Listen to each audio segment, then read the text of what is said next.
So for you to do this, you have to find, there's no other way for UT Brownsville to do something specific, or UTRGV to do something specific that they can't do anywhere else, and that while they're doing it, they are going to preserve as much of the parkland as possible. There's also a promise that the City of Brownsville made to the Texas Department of Transportation. When they moved Lincoln Park, TxDOT put $1.5 million in to develop facilities, and in the contract, the City of Brownsville promised in the maintenance portion that it would be maintained for the use that was being spent. It would be maintained as a park.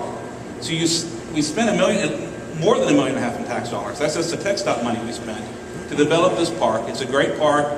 I'm a Boy Scout den leader. We have played there. We have barbecued there. We like the park. There are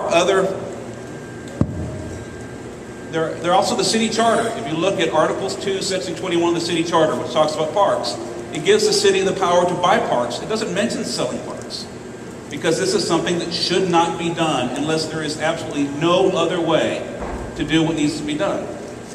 That is not a burden that is met here. First of all, this is a 20-year plan that UT Brownsville was coming up with. UT Brownsville was on its dying breath. The people that made this planning are not the people that are going to be in charge of UTRGV. We don't even know where the president's going to office yet at UTRGV. They have no idea what's going to happen. Are we going to be a satellite campus? And how are we going to go in 14 years from less than 9,000 students to 20,000 students?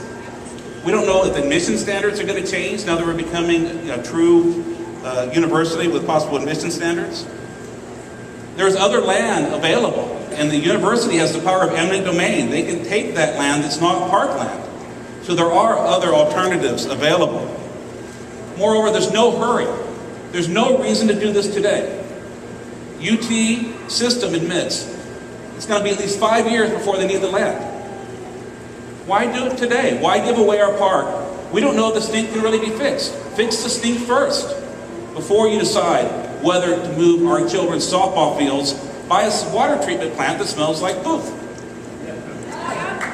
See what UTRGV becomes. See what their plan is. See what the actual vision of the university we're going to have, rather than the vision of the university we lost, is going to be before we give away our park. Okay, we've been burned by the partnership. We've spent tens of millions of dollars in taxpayer bonds to build buildings that they wanted that they're now not using, and our taxpayers are still having to pay for. We've been burned by some recent real estate purchases. We've been burned by the state park, by the sports park. And one last thing, I created a Facebook page on Sunday called Save Lincoln Park. In 5 days, it has 1,591 likes.